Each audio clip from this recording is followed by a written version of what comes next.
struggle with wanting to present yourself professionally, but also wanting to be who you really are? Do you ever stress about how you're presenting yourself to the world? Hi, I'm Morgan, and I'm a part of Live Bossy, sponsored by Peak Retreats. And what we are here to do is help you be your best self at work and also be the best entrepreneur you might want to be. Today, we're going to talk about this idea of your work self colliding with your personal self. I have lately been struggling to manage the two people that I feel like are living inside my body.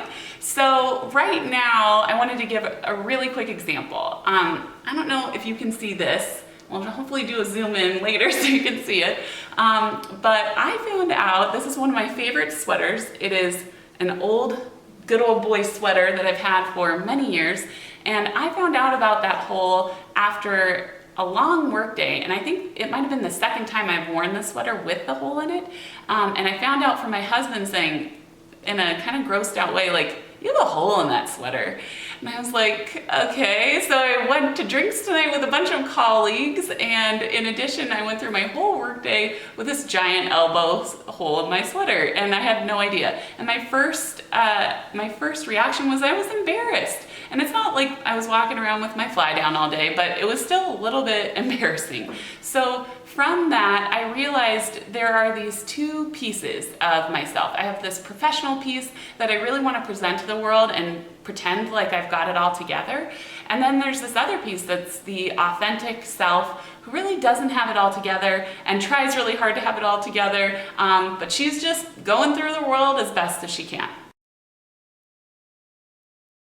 So some of you might be wondering, why was I so worried about how I looked in front of other people? Well, I have probably 4 different things that I struggle with on a daily basis.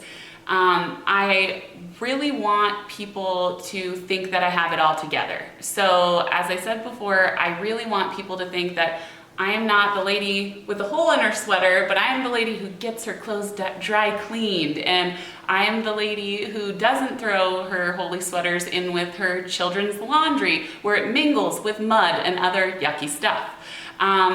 So that's one struggle I have. Another struggle I have is I want to present my best foot forward to the world, and I want the world to see me in a certain light.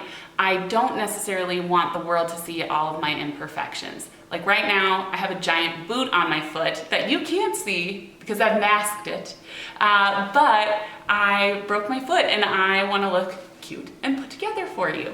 Another struggle I have is being my fun-loving, humorous self while in a professional environment.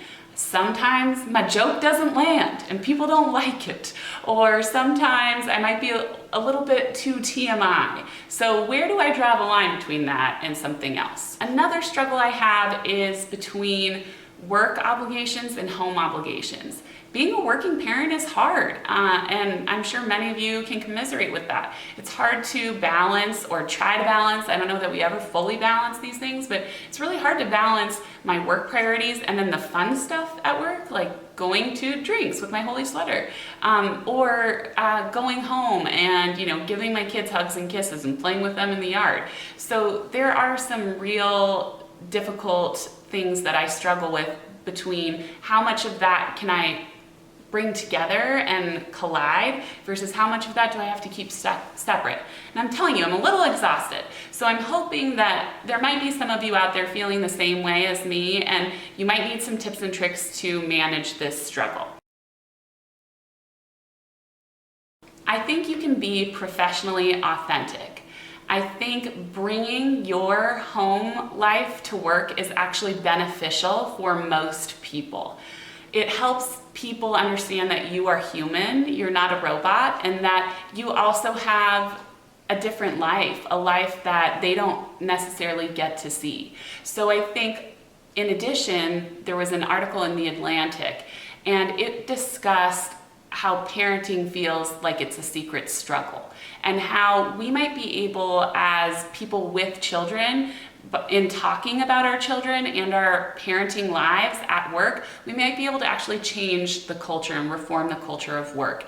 And that's the culture, if you're an entrepreneur who's managing your own company, you might be able to reform it a little bit there and encourage other people to feel comfortable bringing their whole self to work. Or if you're working for a startup or for someone else, you might be able to bring your whole self to work and enlighten your team that sometimes it's hard, or sometimes it's great, or sometimes, you do have these two worlds that you're balancing. And you might find that there might be more empathy for you.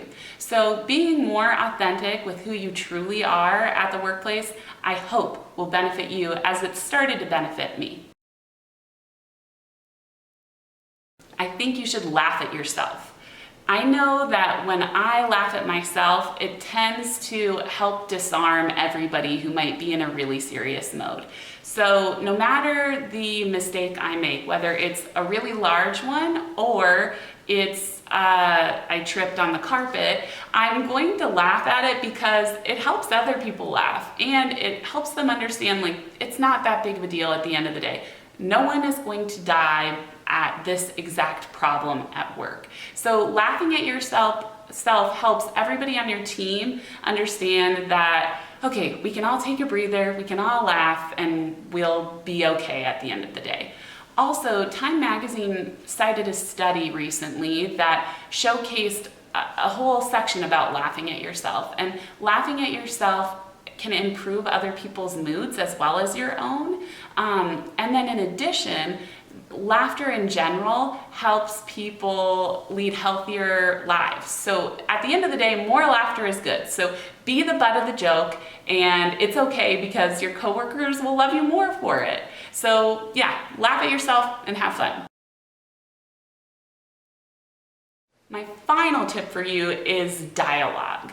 Ask some of your close colleagues, coworkers, or mentors, how have they been able to strike some sort of compromise or not on their work self versus their home self, their personal self? Are they able to bring their whole self to work? And if so, what does that look like? And what was that process about? If not, why not? And what's stopping them from doing that? How are we kind of working together to merge these two lives that we so often keep desperately apart? And how can we be happier people in general by bringing them together in the most beneficial way for the team and for yourself as a leader? So talk with someone about it and figure out their best moves, and maybe they can become your own best moves. Thanks for tuning in to Live Bossy. I hope this little segment has helped you, and it's helped me just by thinking about it. So comment in the comments section, and we hope to see you back here sometime soon. Hi, Cassie and Morgan here. Thanks for tuning in to Bossy. We're really excited and hope that you enjoyed the video that you saw. If so, subscribe to our channel. Also, we offer awesome retreats for women and female founders who are looking to expand and grow their business.